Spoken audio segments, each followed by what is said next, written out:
Pinkie Pie's eyes shut open. She had the same nightmare that's chapter 1. Never mind. This is chapter 5 of Silent Ponyville, and here we are. Yes, here we are. And this... as you can clearly see us. I don't think they can see us. I think they can... No, they can see us with the power of imagination. Imagination.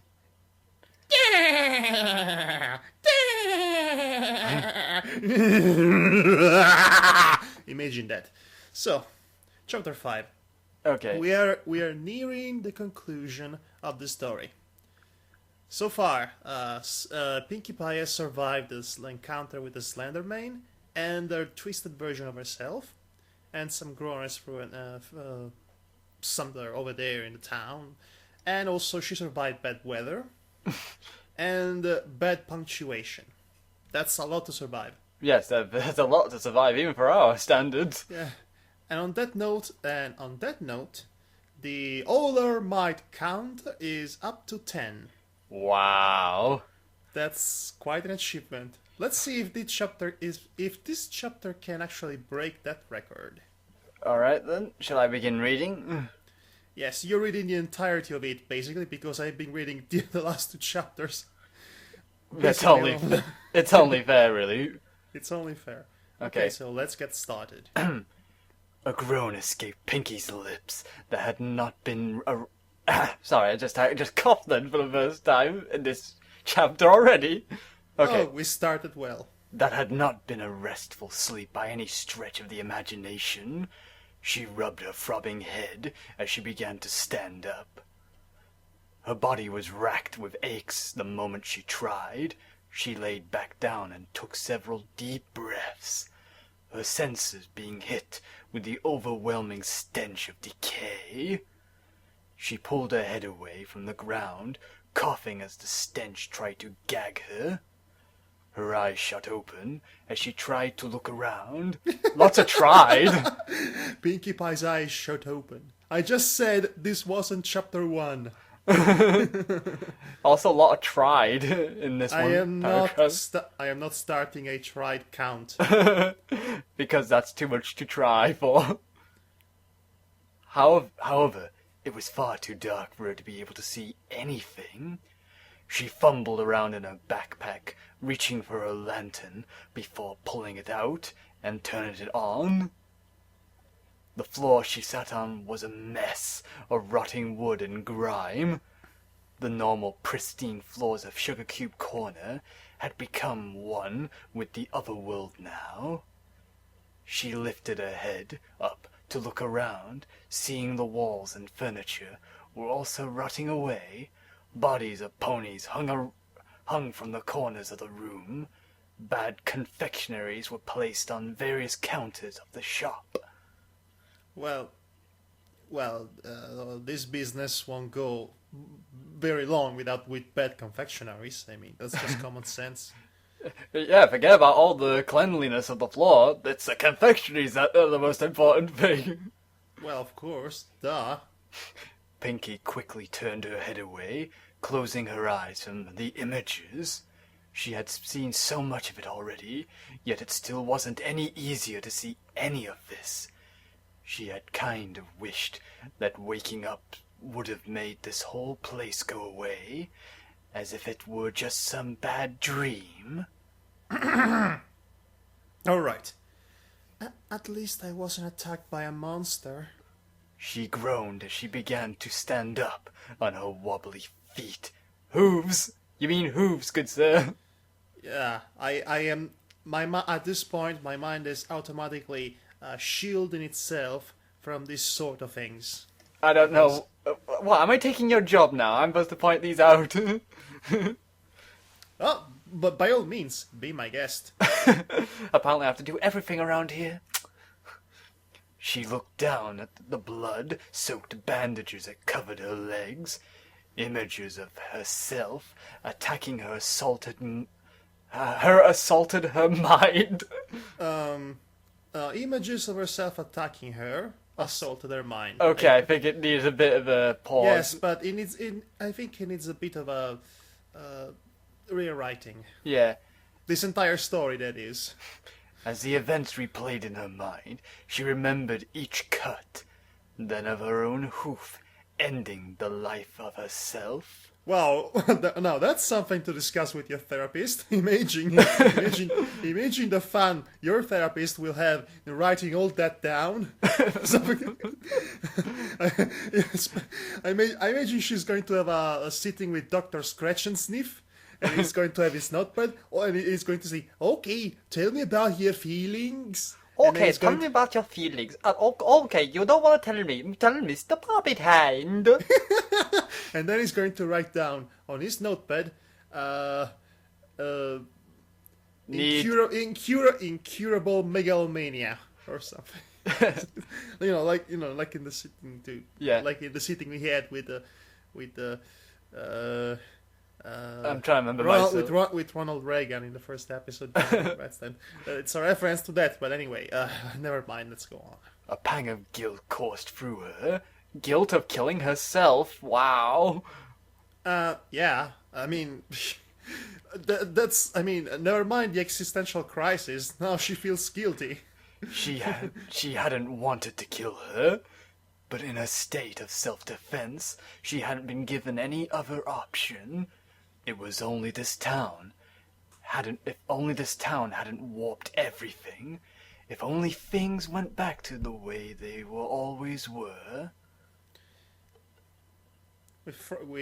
With ponies frolicking in the wild, reproducing through lesbian frolicking, like in Jinwan. Yeah, that's the way they used to be. That's how it used to be. Or maybe even darker thought. Since all the ponies were female, but they still end up having babies, and the only male around was a little boy called Danny, who was the little brother of Megan, and I'm having really, really dark thoughts right now. So yes, please stop. Let the story be the darkness, not you. Okay, your line here. Wait. Please wait. Please wait. Don't go. Wait. Play football with me. Okay, say it properly. And now I'm going to use the ability of my godly acting. Wait. Pinkie said as a thought reached her mind. She looked around Sugar Cube Corner once more before looking down at her feet. Nerves. Yeah, hooves, viewing the grime-riddled floor. Sugar Cube Corner didn't look this way when I came in. Apparently she took on aspects of both Mod Pie and the guy who loves peas from Spitting Image. Sugar Rock's Corner didn't rock this rock when I came in rock. She said aloud as she began to realize what was happening around her. Which means... Oh no, that siren didn't go off again. I'm still in this other world. Yeah, thank you for that. Doing otherworldly things in this otherworldly world of otherworldliness. Pinkie began to panic as the realization hit. Ow! I don't think we need the bump tush. What? You know, the... I know. I literally could not understand the last sentence you just spout out. You had to repeat it for me. You know, I forgot what I just said. It was Listen, all I could understood was blah blah blah blah blah. I mean, I know both of us are bad at English, but come on, man. Okay, your line. No. Calm down, Pinkie. Yes. I am using the Jean Renoir's method of acting of recitation, in which you would have actors read the phone number pages in order with least amount of emotions as possible, in order to properly capture the sincerity and honesty of the actor rather than some gratuitous emotional uh, uh, emotional. Gravitas? Yes. So it was all for the sincerity of the actor rather than gratuitous emotional acting, you know? So that's what I'm doing. I'm reading my lines as I'm reading the phone number pages. Good for you. Continue that. You'll get $1,000 for sure. Well, £1,000 or euros or whatever we all use in this world today.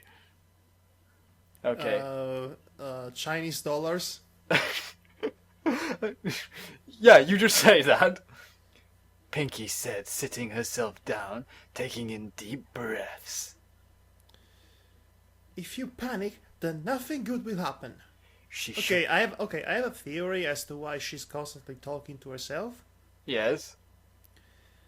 Because this place is so lonely, so lonely, so completely devoid of anything warm or even remotely comforting, that she has to hear the sound of her own voice in order to hear something that's even remotely familiar. So because the loneliness is otherwise so completely overwhelming. Well, I kind of thought that was a given, to be honest, but then again, I research into human nature, like stuff like this. By the way, I talk to myself all the time. Humans in general like to talk to themselves all the time. No, I mean out loud. Yeah, that's what I mean too. Okay, so... Okay, she shook her head before gently tapping it with her hooves. Stay calm, and just think. And cue series of noises of head banging on wall and scene. Her heartbeat began to slow down as she managed to rationalize with herself. Okay. First things first. She said as she looked at her legs. I need to change these bandages.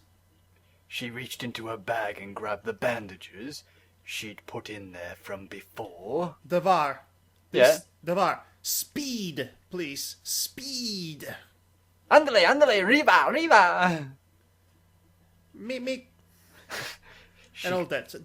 By that I mean, come on, man. She quickly... Pick up the pace already. Pick up the pace. She quickly unwrapped her wounds, inspecting each one of them to make sure they were healing properly before reapplying fresh bandages.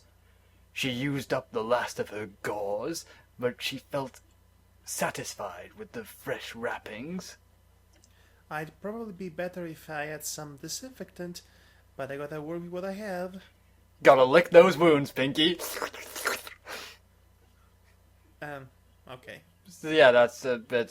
Yeah, that I know that, because saliva has disinfectant properties, but yeah, I can see why the author chose to not put that up in the story. It might be misinterpreted. Mm-hmm. She sighed softly. So now what? She asked herself as she reached into her backpack and pulled out her map. She unfurled it to try and see where she'd go. Where she should go. She gasped in shock. Other side, Yashin. Oh no, wait, no, this is not chapter 1. I keep forgetting that. The map was blank now. The entire map only consisted of one word. Nowhere. Oh, okay. Nowhere. Okay, so just nowhere. Okay. She lives in the land of nowhere with Eustace and Muriel and courage, and but strange things happen in nowhere, and she has to. It's up to her to save her new family. And then someone, stupid pony, you make me look bad. Hooga booga booga. This explains it all now. She's in the same world as Courage. And speaking of which, shameless plug here. Don't miss my review of Human Betrayal on October 31st, 2014. You'll know you enjoy it. Okay, it's your line. Nowhere? Nowhere? I'm not anywhere? No, you're in nowhere! Didn't you hear what we just said? Yes, Pinkie, you're nowhere, as in you're not anywhere, but you're there, so that means you have to be The la- somewhere to be in order to be nowhere. But you're nowhere, so that means you don't know where you are. I was just about to say that the land of anywhere is on the west side of nowhere. So just so you know that, ask for directions if you don't know where to go. She asked herself, confused. She pressed against the map, looking for any clue as to what happened to the old one. Just it's kind of funny, like, map, hello, map, where are you, map? But there were no clues to be had. Letting out a defeated sigh, she placed the map bag into her bag. The map bag into her bag. The map bag into... Okay, she placed the map bag into Eustace's bag. So are we going on to levels of Turkish Pokemon translation where bag fuck? I don't even want to pry on that. I guess I should get a look at my surroundings before I decide where to go next. That's it. Dot. That's it. She has to do the old Dungeons and Dragons way whenever playing computer games. She has to draw the map herself. I solved everything. Oh no. That's the worst part of all games. Yeah. She softly gulped down a bit of anxiety. She wasn't sure what to expect outside now that the siren hadn't turned the world back to normal. Alright. You've been through a lot already, Pinkie. You can handle this. She softly motivated herself as she gripped the lantern in her mouth. Standing up, she headed for the door and softly pushed it open, expecting a blast of cold air. Walking out of the store, she found that all of Ponyville had succumbed to the other world. The entire street was paved with the rotting floor, littered with holes that showed the metal framing that held it together above a dark, bottomless pit. The houses had mutated into decrepit, rust-colored shacks that were falling apart at the seams. The fog still only illuminated... So it seems. That really bad pun. Central. I know. The fog still only illuminated part of the town. Can fog illuminate? Because usually illuminate means light up places, usually. I don't know what to say to that. Maybe I'm just wrong. But was now as black as the sky. The only light that penetrated the area was that which came from her lantern. She carefully looked around before stepping down from the front steps of the shop. She didn't have any idea where she should head first. The other version of herself hadn't dropped any clues, and if she had, she didn't want to go back to find it. Suddenly, a loud thud hit her ears, as the ground shook slightly. She looked at the ground carefully, as another tremor passed through. A few pebbles shaking at her hooves. Pinkie's heart began to race. She had no idea what this meant, but I'm sure Madhog knows. But it couldn't be anything good. She looked around her, trying to find the source for the rumbling.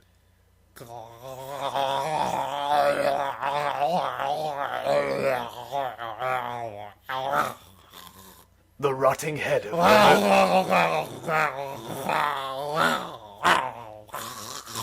of Homer Simpson's came... Okay, I cannot say that with a straight face. Came the groan of a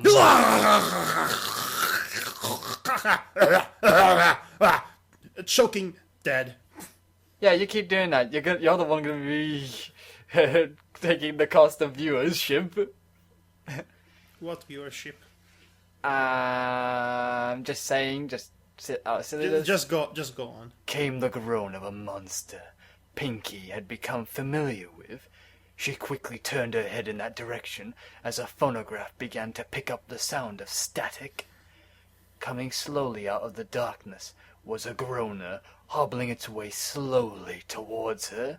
Oh no! He is slowly walking towards our direction! There is nowhere to run! No!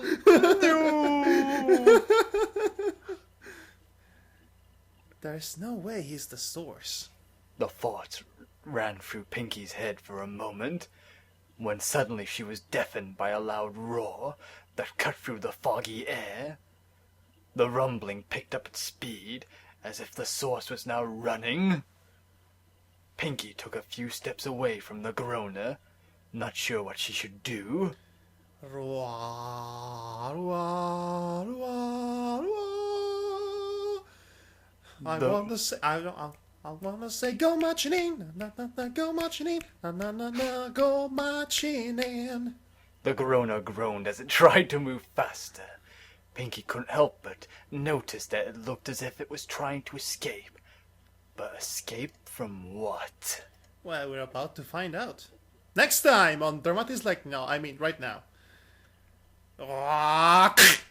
The groaner let out a final cry of pain, as from the darkness a massive mouth appeared, biting into the creature, taking it into one bite. It's a titan! We need to put a ban on Titan jokes from now on. What? This is the first one I make. You're always making titan jokes. What is this? What is this? This is not democracy. It is, because if you do one thing, then I be doing another thing. That means we're both, well, if one of us do one thing, then we're both, what's the word, Yes. responsible for it. And that's how Equestria was made. So let's go on. This doesn't make any sense. It swiveled its head back up before chomping the groaner in a single bite. Pinkie stared in shock at the giant monster before her. It was a single body, a large mouth at its front with no eyes. Its skin was curved and pink, running straight back, large muscular legs that held its entire frame up. It was as if someone had taken off a pony's head and neck and put a giant mouth on its body. It stood as tall as a dragon. Chasing sequence? It let out another roar that knocked Pinkie back to her senses. It had finished its meal, and it was looking for its next one. Pink pony. Pink. Everyone knows the pink ones taste the best. Even I am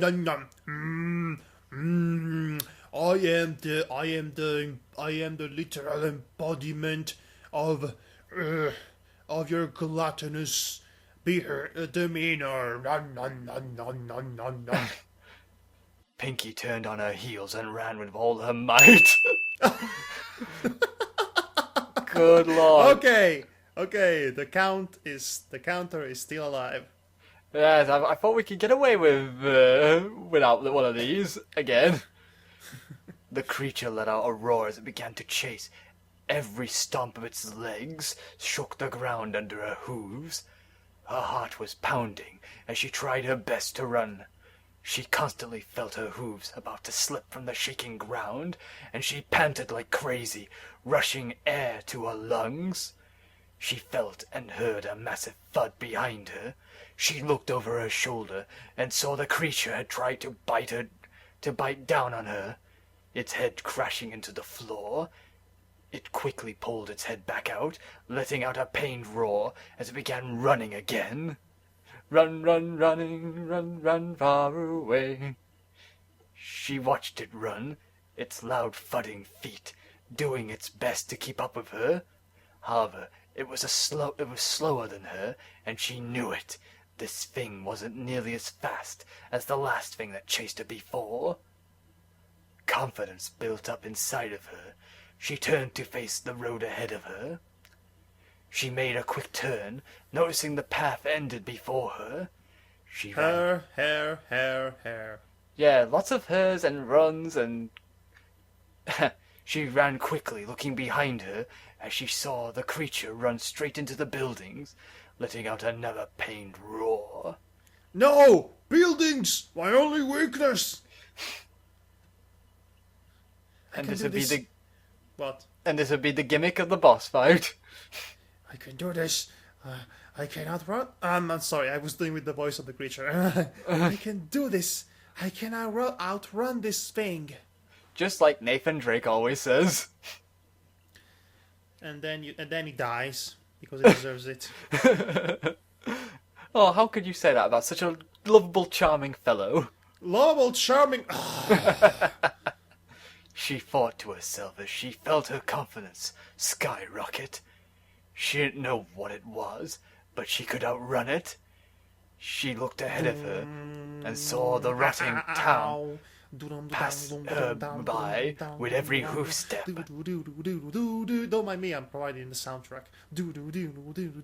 Why can't you add the music later in post? Probably not. I don't want to risk copyright infringement. Oh, yes. Your line. This is the soundtrack from the movie Lola Runs, famous German film that made... That's kind of famous. But anyway, where was I? But where do I outrun it to? She asked... What a weird things to ask to yourself. I mean, yeah. It's weirdly this question is weirdly put, really. But where do I outrun it to? It just doesn't sound right. She asked herself, not sure of that answer. She heard it let out another roar as the tremors under her legs began once again. It was coming after her again, but it didn't seem too bright. And again, and again. It was a thing to be feared. It could eat her if she wasn't careful. Way of point out the obvious there, Arthur. But she could get away from it. Another obvious thing to point out. She quickly made the turn around, another bend, increasing her distance from the creature. Her attention was caught by what she saw in the distance. It looked as if a giant gate of metal bars had been erected in the middle of the world, cutting off the one half of the world from the other. As she ran towards it, she could tell it stretched up into the sky, but couldn't see where it ended. She looked behind her. Let's see, that's like, how many times now? 7? The pink monster was slowly starting to catch up, as if it meshed its jaws and roared for her blood. She looked back at the gate, seeing a normal-sized door in it for her to fit through. Door open in it. Yeah, they're not seeing a normal-sized door. Open in it for her to fit through. She kicked herself into high gear and charged straight for the door. Pinkie punch! Rainbow Dash would be proud of you. She slipped through with ease and quickly slammed it shut behind her. She stared through the metal bars at the creature running straight for the gate. She panted as she watched it charge with all of its might. Of its might! Straight forward. It crashed loudly against the gate, letting out a wild roar as it came to an abrupt stop. The gate was strong, enough to hold it back. It let out another roar as it stepped backwards, rushing straight into the gate again.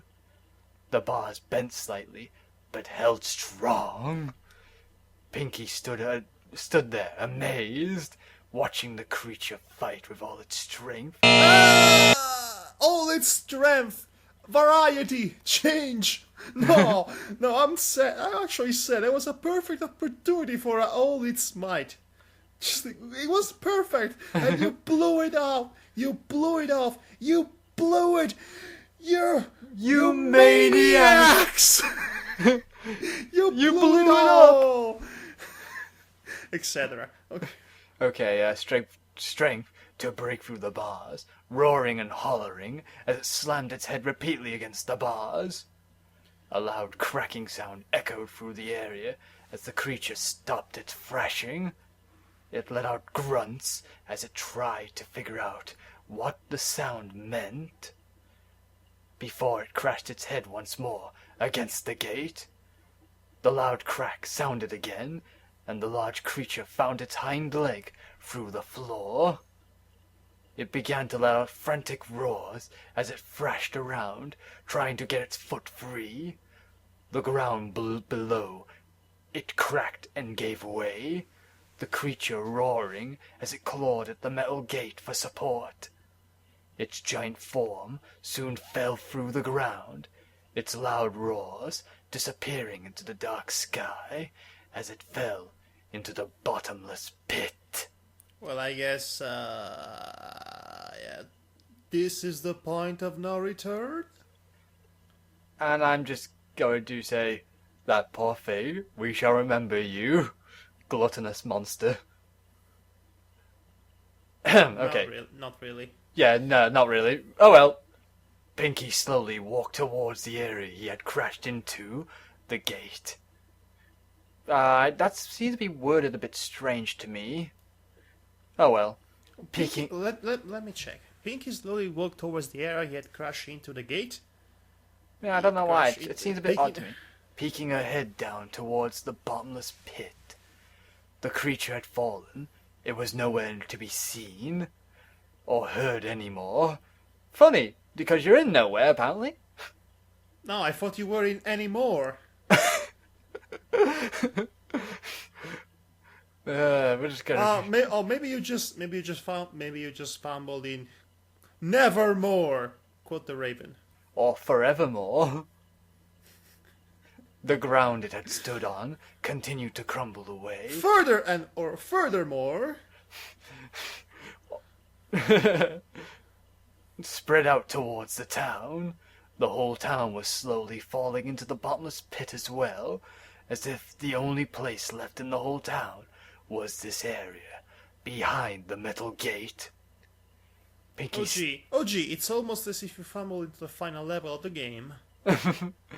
Pinkie stared at the crumbling town, in shock that it truly was crumbling away, yet it almost made her a little happy. Ha! Suck on that town! In your face! The place that had caused her so much torment was slowly vanishing before her eyes. It had left her stranded there, but it was going away.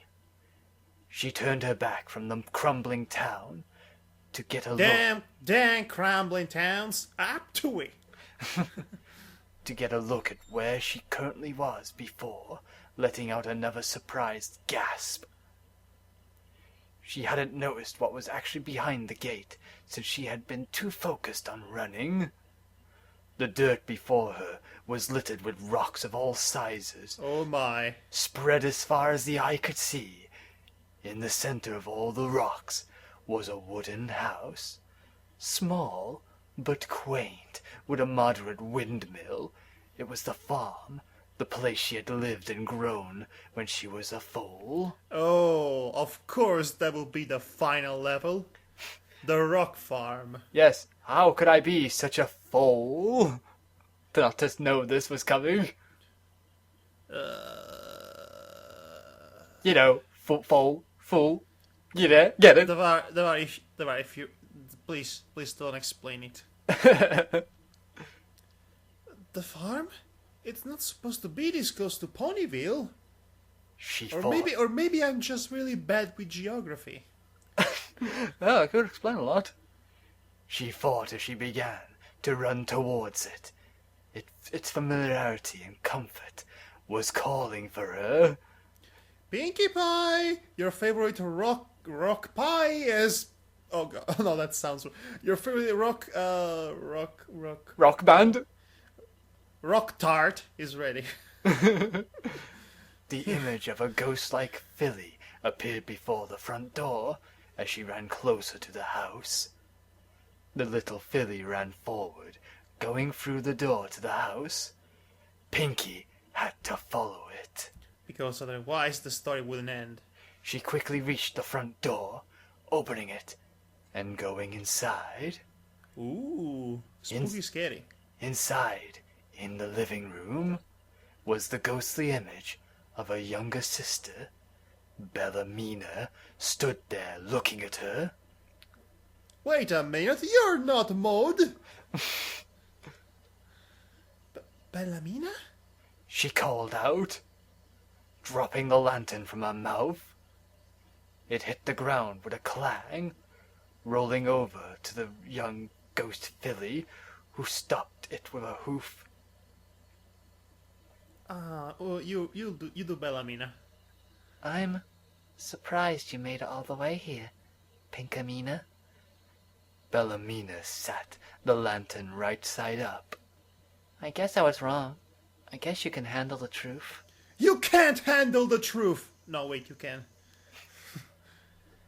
Bellamina, you're... Pinkie started, but stopped herself as she looked at her sister. You're not really here, are you? She said, her cheerfulness dipping as she could see through the ghostly image of her sister. You'll see the truth here. Bellamina turned and pointed, directing Pinkie to the stairs to the upper floor. This house is your last safe haven, though. After this, there is no turning back. Her younger sister said ominously. What do you mean? What do you think I mean, you dunderhead? Goodbye, sis. Bellamina's last words echoed as her image faded from the living room. And then a message pops up saying, "This is the last time you get to save the game." Yes. Definitely, it's that kind of moment.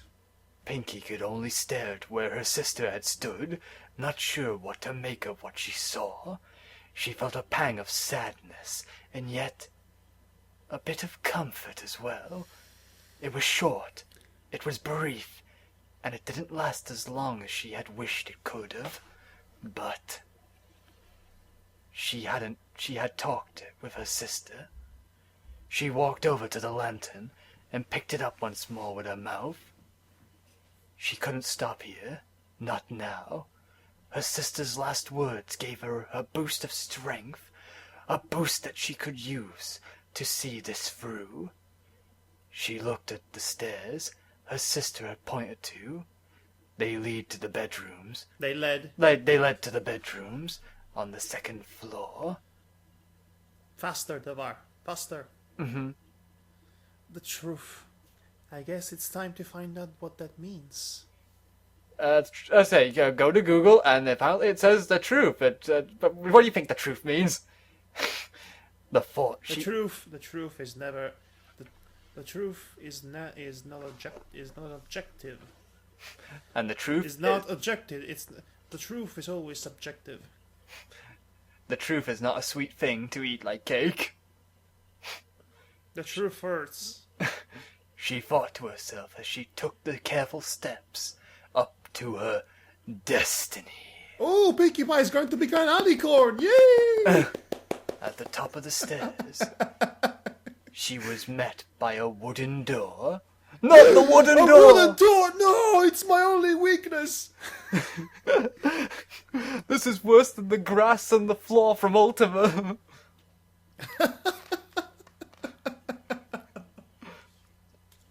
Yes, I knew about that enemy even before Spoonie mentioned it. I am not entirely sure. She carefully pushed it open, revealing a hallway. No, that's even worse than a wooden door. On the sides of the hallway, The hallway never ended. The Final Fantasy 13, the hallway never ended. Never. Which is weird because I enjoyed the story at first until the ending. The story, yes. Well, at first. I'll tell you what aspect of the game I enjoyed. Okay. Some other time. Yeah. were 4 square holes with writing below them. At the end of the hallway was another wooden door. She stepped into the hallway when suddenly the wooden door snapped, closed behind her. Wooden doors, you can never trust them. She quickly looked at the door, trying the handle, only to find it locked. She let out a soft sigh as she turned back to the hallway, before almost jumping out of her skin again. The slender pony stood at the end of the hallway, Where did he come from? right outside the door on the other side. Her heart started beating in her throat as she stepped back against the door that had locked closed behind her. Yes, please, door, if you please. I would like to leave now. I can live without the truth. However, the slender pony turned around and seemed to phase through the last door, as if telling her he was waiting for her on the other side, Ooh, final boss approaches. because he's got friends on the other side. Okay, that was appropriate. She took a deep breath as she tried to calm her beating heart. The very sight of the creature was instilling fear into her. She shook her head as she calmed down. My sister said that the truth was here. I had to have faith in her. The truth shall set you free. I was about to say that. You know what they say, great minds think alike. Or stupid minds think alike, depending on which ones you want to think of us as. What do you think? I'm gonna jump off into the deadly pit of writing here. Never mind. Pinkie carefully got back on her hooves, stepping forward slowly. Okay, slowly. She said I was ready for it. I have managed to come through this far. Come through this far through hell and back. I can handle this. She took a deep breath as she climbed to the first hole in the wall. Turn. She Yeah, turned. she turned. Sorry, I read that wrong. And she, How could you confuse turn with climbed? I don't know. My eyes playing tricks on me, I guess. She took a deep breath as she turned to the first hole in the wall, reading the words written under it. Eyes gleamed over. It stalks before striking. It tails, wags in anticipation. It's a cat. It's a freaking cat. You have the cat. You have the cat puzzle piece from the. You have all those puzzle pieces you took from the previous chapter, and now this is the place you have to place them. That's the solution of the puzzle. That's it. Hope you remember to get those puzzle pieces, otherwise you're stuck and you cannot complete the game. Actually, you can, but you get a very wrong ending. I was kidding, but okay. No, it's actually like this. Alright. Pinkie fought it over in her head. The square-shaped hole was just the right size for her to place in one of the tiles she had gotten from Sugar Cube Corner. She assumed the riddle meant that she had to put one of them in the slot. Oh gee, I wonder what kind of animal is that going to be. Maybe it's the board. She carefully looked inside of her bag and went over the selection she had. A bird, a snake, a cat, and a fish. Well, it's clearly the fish. No, I think the snake is because, its tail wags. This riddle refers to the cat tile, doesn't it? No! Really? No. I'm just... Really? I'm just having a revelation about this No. now. Really? I need to change my life choices now. She asked herself, thinking the clue over. She carefully grabbed the tile and gently placed it into the hole in the wall. The tile began to glow white, spreading from the hole it was in. Pinkie took a step back as she watched the plate spread out into an area the size of a door before her. The light soon faded away, revealing a door in its place. She carefully opened the door, looking inside.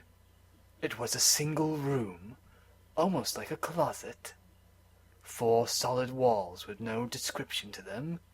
Yet she felt compelled to go inside.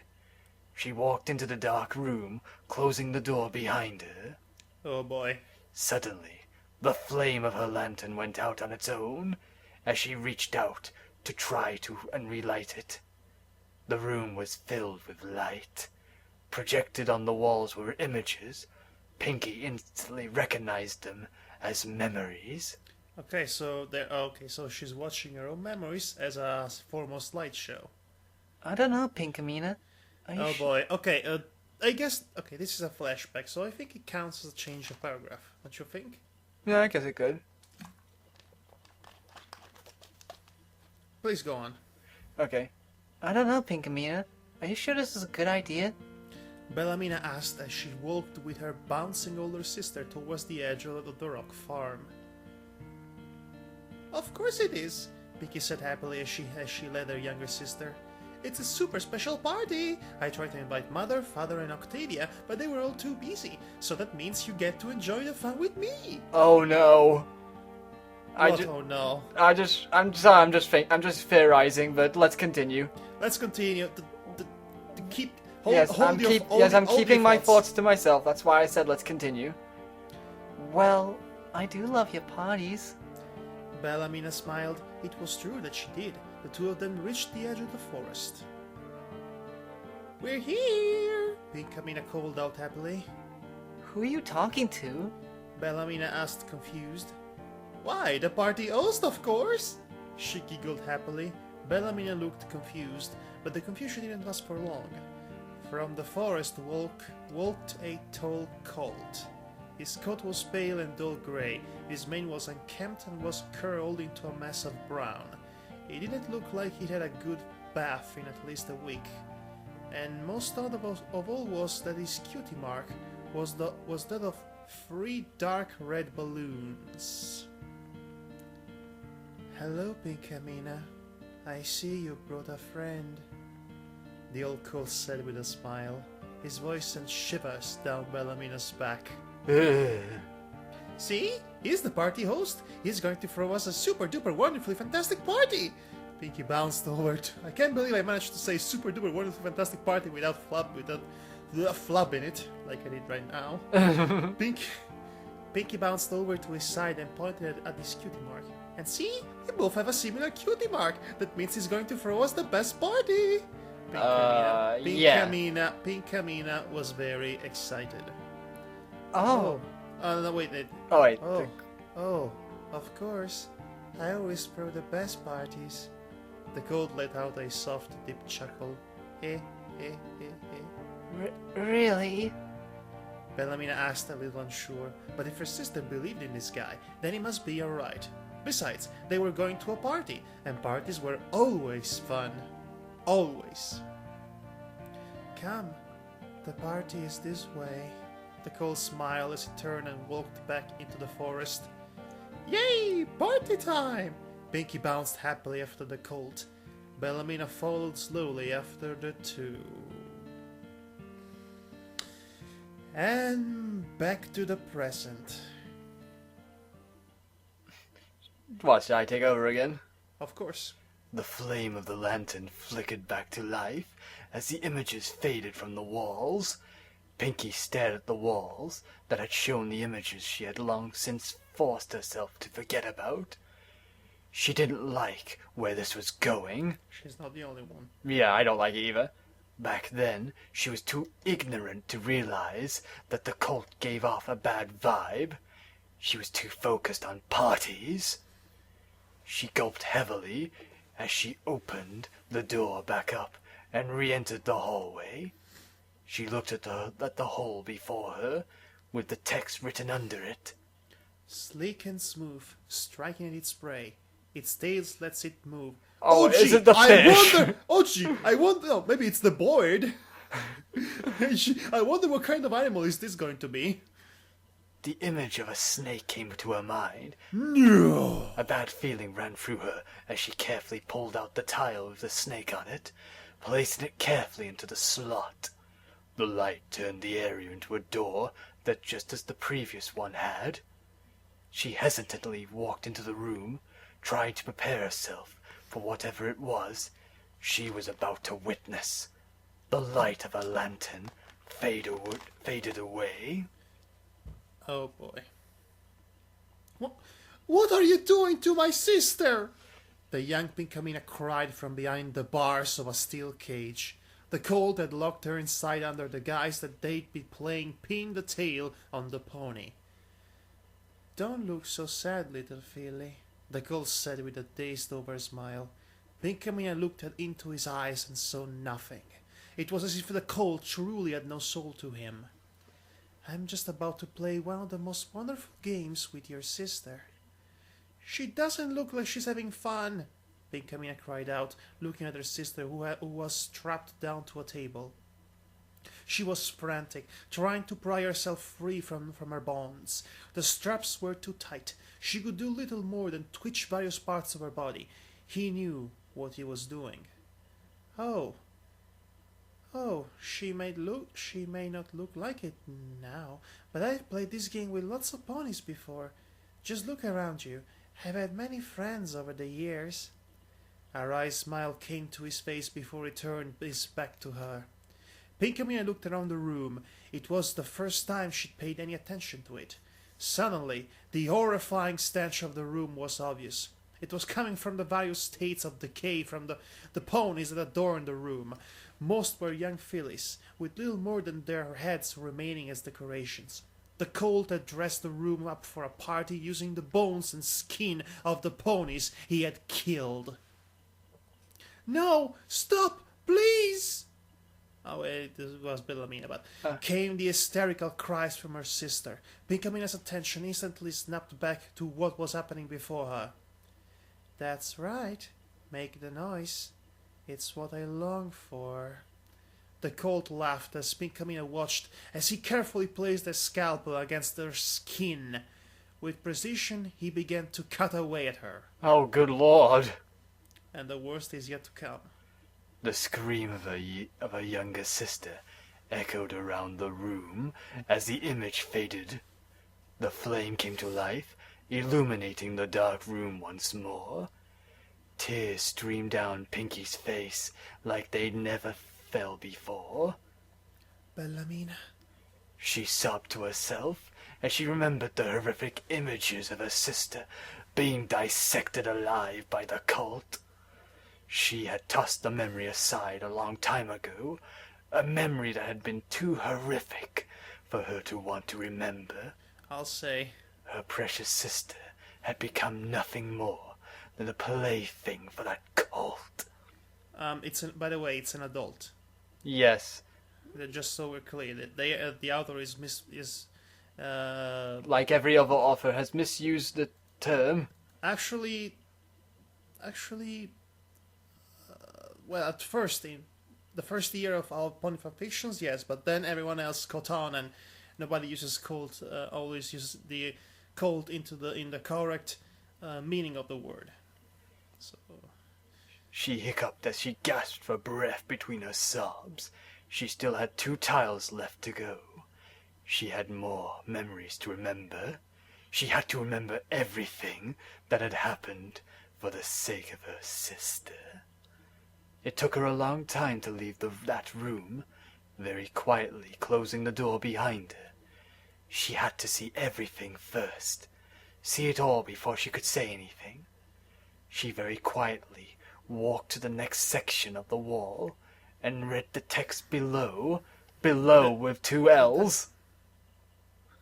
Okay. Below the square hole. Soft to the touch, it soars over its fears. Its tails stabilizes. I don't even want to make fun of this poem right now. I'm just not in the mood to make fun of anything right now. Pinkie quickly took the tile with the bird on it and placed it into the hole. The door appeared just as it had with the others. She walked inside, staring at the walls as the light once again faded from her lantern. Come now, you must eat. There's no point in letting yourself go hungry. Oh no! The colt chuckled to himself. his cold, harsh, cutting laugh. Pinkie had curled up in the back of the cage, having cried her heart out. All that remained of her sister now was the lifeless upper half that still was strapped to the table. Remember the white filly, Devar? Yes, I've made that connection already. She hadn't seen what it done with the rest of her after it finished.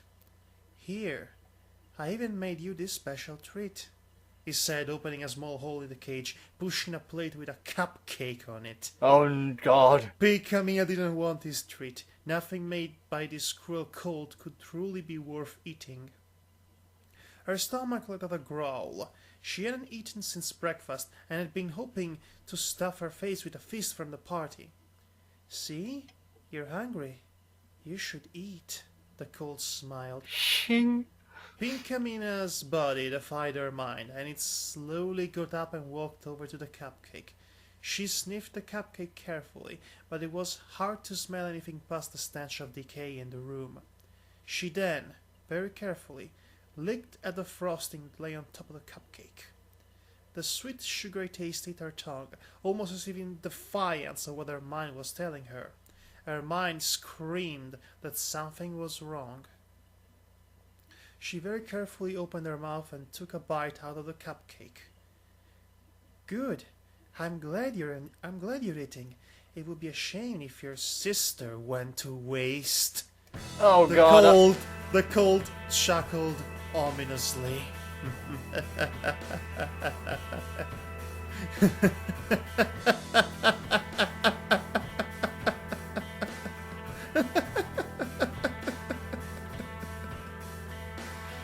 Yes, she didn't go to waste.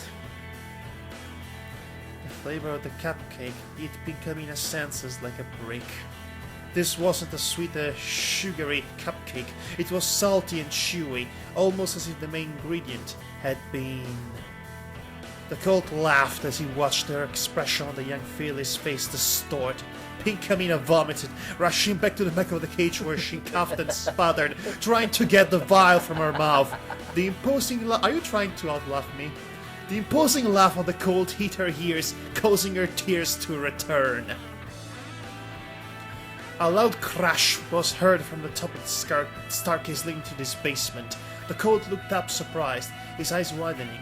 He suddenly tried to open the cage like a mad beast, as if he absolutely had to reach Pinkie. He managed to open it as he began to reach a roof inside, when he was suddenly tackled by another large figure. There was a loud yelling, as if there was a fight going on. Another large figure appeared before the cage, reaching to try and grab Pinkie. No! No! Pinkie cried out as she tried to resist the figure pulling her out of the cage. It's okay, don't be afraid. The evil colt can't hurt you anymore. The voice that came from the figure was comforting, reassuring. It was nothing like that of the colt's. Pinkie looked up fearfully at the figure as he pulled her out of the cage, holding her in one of his legs. The colt had a white coat with striking red hair. He wore a blue uniform adorned with a blue hat. It's okay, we're the good guys. We've come to take you home, he said with a smile as he moved quickly to get her out of the basement. I'm back to the present again. I was rescued. She said, remembering as the light came back. But it had been too late. I didn't make it in time to save my sister. Pinkie shook her head. And that vile treat. Even the thought of the cupcake was making her stomach turn. It's hard to believe any pony could be that cruel. She walked back into the hallway as the thoughts continued to bounce through her head. Those words I spoke in another memory make sense now, though. After having eaten that, I really didn't feel like ever eating again. She looked up at the last hole in the wall. The words underneath it read, "A slick texture is sustenance for most. Its tail propels it forward." Well, you only have one tile left, so it's not a big brainy thing to deduce. It's the snake. Pinkie carefully pulled out the last tile, the picture of a fish on it, I mean the fish. The snake was the previous one. I forgot already. and placed it in the hole. She carefully wiped away a few tears, forming in her eyes as the door appeared. She carefully walked through, seeing what the last of her hidden memories had to offer. What's left to uncover? I mean, wow. I know. Good lord. Pinkamena sobbed into Octavia's coat. The older sister had been doing her best to comfort her younger sister, but no matter what she tried, she couldn't get the filly to sleep. Pinkamena had barely eaten. She refused to sleep and she constantly was sobbing. Octavia had no idea what it was that her sister had seen. It's best that way, really. All she knew was that Bellamina was dead. The fact alone seemed to have Pinkamena jumping at the shadows. Oh my, I hear crying. Came a very soft, soothing voice, which is the exact opposite of Davar's voice right now. Oh, yeah, I should do soft soothing. I'll see if I can. But it's just that she said old. It's just like, well, never mind. Grammy Pie? Octavia said, surprised, looking up to see their grandmother walking into a dark room carrying a lantern. Grammy? Pinkamena sniffed as she saw her grandmother. It's me, child. She smiled warmly as she walked closer, placing the lantern on the nightstand, then nuzzling the crying filly. What troubles you? Oh gee, I don't know! The sound of her gentle voice seemed to soothe the suffering deep in the filly's soul. Pinkamena's sobs slowly turned to sniffles as she composed herself enough to speak before her grandmother. Bellamina's dead, Grammy. Pinkamena choked a little. Yes, I know, dear. It's a fact we all must deal with now. Grammy said solemnly. We all have done our share of mourning, and we shall forever mourn her loss. But your tears seem to hide something more, my child. They seem to hide more than just your loss. Pinkham is the grandmother Morgan Freeman. I wasn't trying to. No, I mean she has this attitude of knowing everything that's going on at every given time in any of the other characters in the film. So yeah, Pinkamena rubbed her eyes and she sniffled. And she was always right.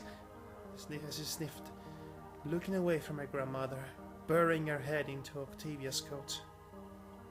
I'm never throwing another party as long as I live, she sobbed. Oh, child, why would you say such a thing? You know we love your parties and you love to throw them. Grammy Pie said, surprised at the sudden words from her granddaughter. My partying got Bellamina killed. Yes, it's the partying that got your sister killed. Yes, yeah, sure. She sobbed the words out into Octavia's coat. Octavia did her best to try and comfort the filly. Their grandmother looked a little sad, but closed her eyes as she seemed to understand. My dear Pinkamena, if nothing else, you should continue to throw your parties. She spoke softly but truly. Huh? She spoke softly but fruitfully. Yeah, no, I was just saying her next because, Pinkamena and Octavia said in unison. Huh? Huh? Pinkamena and Octavia said in unison as they both turned to look at their grandmother. You see, dear Pinkamena, your sister loved your parties. She truly had fun at them. Sometimes all she could talk about with me was how much fun she had at your last party. Grammy Pie chuckled softly to herself as she remembered. Which is why I'm telling you, continue to throw your parties, child, in honor and memory of your sister. Your sister would not want you to live the rest of your life being afraid and crying. She'd want you to see you smiling for the rest of your days. Grammy Pie's smile was warm as the words she spoke were the truth. But Pinkamena sniffed as she tried to comprehend her grandmother's words, being only a filly as she was. But the world is so scary, Grammy. How can I have a smile in it? That touches me. Those words just made me tear up a bit. Really? Sorry, just that when I read good dialogue like that, just yeah, especially from a child, it's like, you know what I mean. Yes, Devar, you're a big softie. I'm always a softie. Okay, Simple, my child. She chuckled softly to herself. Chuckled softly, not evilly. You have to laugh your fears away. Oh! Oh! It's the song at the beginning of the show! Oh! Mind blown! Laugh? Pinkamina asked curiously. Okay, that was nicely done. I yes, liked it. it's like it came full circle, that one. Yes. In a very twisted sort of way, but still. It was a lesson she remembered often from her childhood. Her grandmother would often visit her and teach her how to laugh at her fears, stand up to the shadows and the idea of monsters, and to laugh her fears away. You said that twice now. She could face anything the world had to throw at her, so long as she had the inner strength to laugh when the day was over. She had forgotten why her grandmother had repeated the lesson so often to her. In her memories, before she had just fought, it was because she had been afraid of the dark as a filly. She knew now that Yeah. Okay, you're worse than Christopher Walken. Like you seem to be putting commas in place that don't require commas. I'm doing it by accident, of course, because I'm trying to get through it quickly, so I'm not reading it properly. she knew now that it was because of something much deeper. A small smile. A small smile crept onto her face. As she remembered all of her memories. A small smile crept onto her face as she remembered all of her memories she had forgotten now. The good memories, the bad memories, The so-so memories. the ugly ones, the beautiful ones. The perfectly acceptable ones. She had locked them all away to keep herself happy, to try and keep Bellamina's wishes true. She hadn't been ready to accept the memories into her heart as fact. She carefully left the last of the rooms that contained her memories. She could feel the slow, rhythmic beats of her heart that resonated loudly through her. A smile was on her face as she remembered her sister fondly. So, there's just one last thing to do then. She said as she looked to the door at the end of the hallway. She slowly walked towards it, her resolution holding firm in her heart. She knew what she had to do now. She opened the door, stepping out.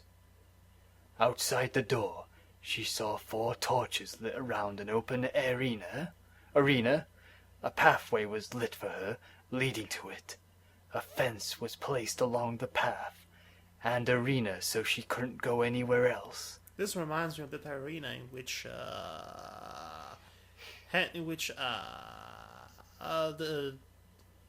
the guy from Silent Hill 2 actually faced 2 pyramid heads. You know? Yes, I know. She gently put her lantern away. What was his name again?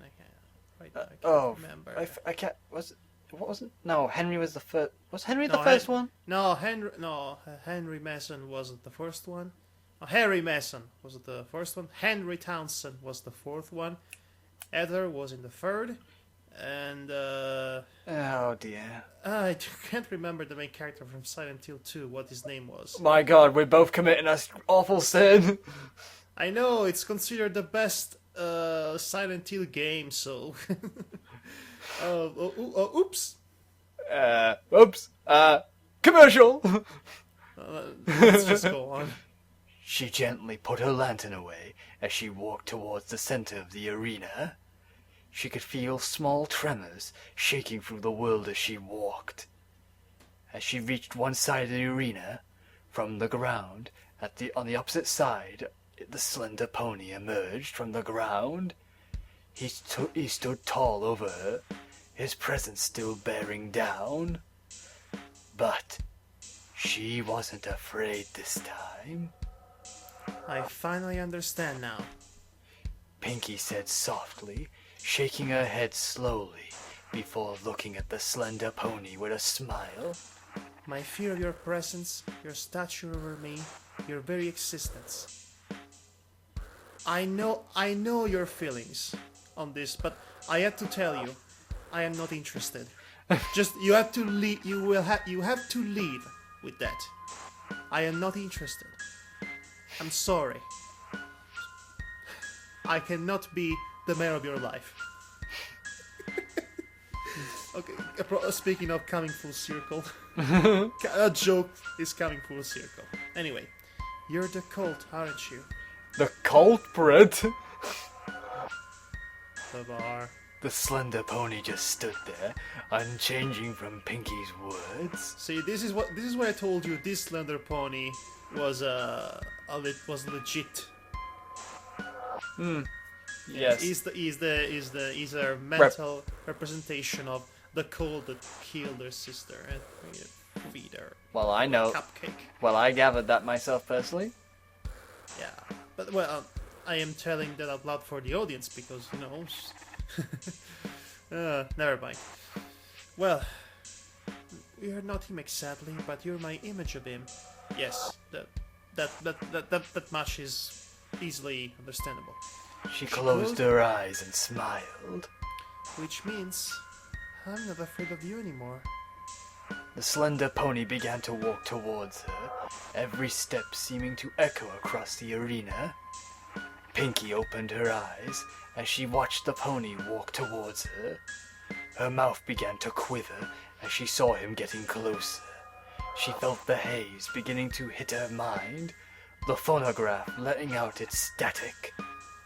She stood firm where she was, remembering fondly the words of her grandmother, Oh, this is going to be great. the memories of her younger sister, of her friends back in Ponyville, of the fun she had throughout her life, thanks to the help everyone she's ever known gave her. All of them gave her a life Help her live a life. help her live a life she could say she was proud of. Stop murdering your microphone. Sorry. You keep eating it. I have no idea. I did not realize.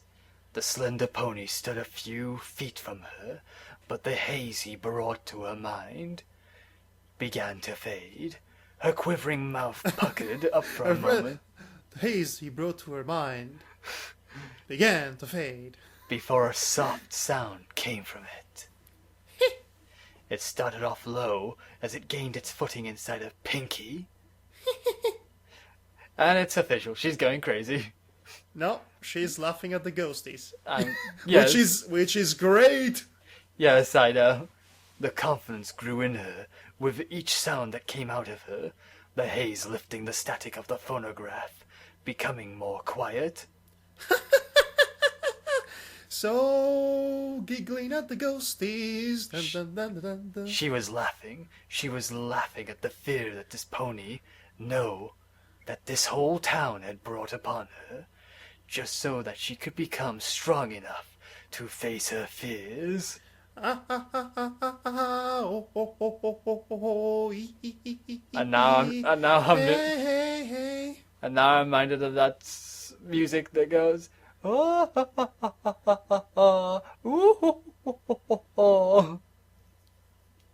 forget that She song. laughed. She laughed, she giggled, she snorted, she chuckled. It felt like it's been a lifetime since she had last let out a laugh. She let out so many tears that had been pent up for years, so many pains and torments she had kept inside. For the first time in a long while, she laughed with all her heart. And then she put a hoof around the slender pony's shoulders and said, good times. A bright light shone from her neck as a golden necklace with a blue balloon gem appeared. Her laughter continued as the light from the necklace made the slender pony jump back, letting out a shrilling cry as it seemed to hurt him. The entire arena began to shake with a gigantic tremor as it began to fall apart. All of the scenery around her began to fall into the bottomless pit that lay beneath them. The entire world was crumbling and shattering around them. The slender pony let out another painful roar as he dissolved back into the ground, disappearing from Pinkie's sight. She calmed her laughing enough so that she could speak. I won't forget you, Mr. Colt, and I don't think I can ever truly forgive you for what you did, but I can move on now. She closed her eyes as she smiled brightly. The golden necklace around her neck shined brightly as it shot a beam of light forward, hitting the air before falling into a door of light. The necklace then vanished to wait for the next time it would be needed. It's time for me to head home. For real this time. Pinkie smiled happily as she walked through the door of light, the last of the world crumbling away behind her. To be concluded. Oh yes. Oh yes. All that's left is the ending. Oh, The true ending, that is. Which we'll be reading next time, because this was pretty long. Yes, about 1 hour and 17 minutes to be exact. Minute more, minute less. So, yes, this is gotten pretty emotional, hasn't it? Yes, I can claim this has been the best chapter of this whole